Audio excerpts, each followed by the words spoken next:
My name is Mary Picarazzi. You probably don't know me from my podcast, Nobody Meets Somebody. This is Props Comic.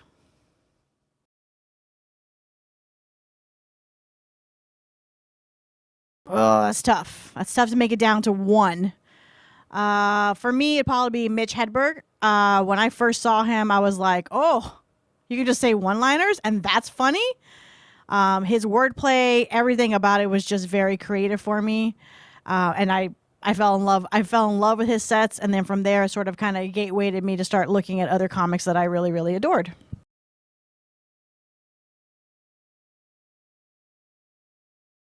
Norm Macdonald and John Mulaney.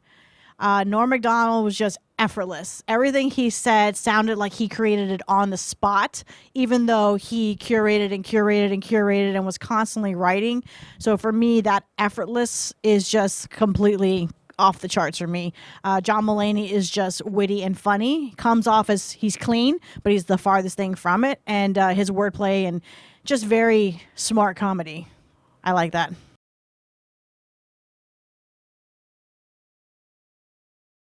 This is not going to be the PC answer, but I love Bill Burr's bit about being motherhood is not the toughest job in the world.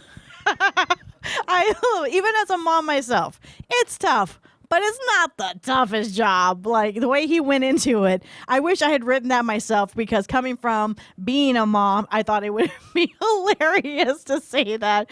I freaking love it. I love that bit. I love most things that Bill Burr writes, but that's probably the one that sticks with me the most.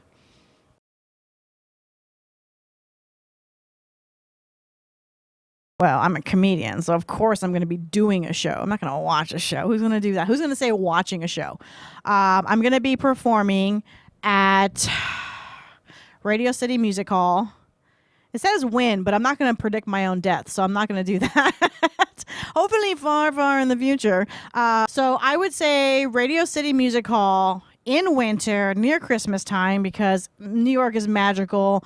I love it, especially in December. It's amazing. It changes the city. The city is phenomenal.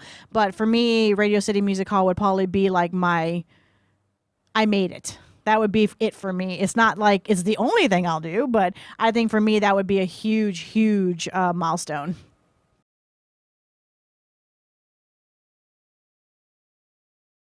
I'm not like superstitious. I'm more practical. I don't drink before I go on stage, and I don't eat.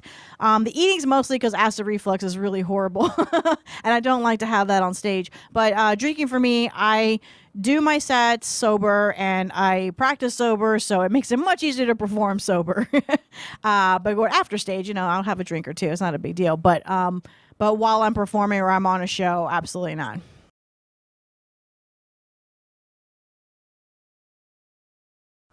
Well, the selfish answer is that you should not be a comedian. I don't need any more competition. No, being a comedian is it's a lot harder. It's grinding, right? Like even my daughter, she's 8, almost 9. She's telling jokes at a talent show. And I'm just like, is this the path I want for you? Like, not that I can really choose, but it's a grind. It is constant work. And to be able to do it successfully, it takes a lot of time, a lot of time, and a lot of effort. And then you have to have a survival job in the meantime, because, that's what responsible adults do and pay their rent. So for me, I run about 16, 17 hours, 6 days a week, and it's a lot of work. So I would say you shouldn't be a comedian unless you're really ready to put in the time to be good. If you want to be a hack, that's fine. You can probably do that for a lot less, but I wouldn't know anything about that.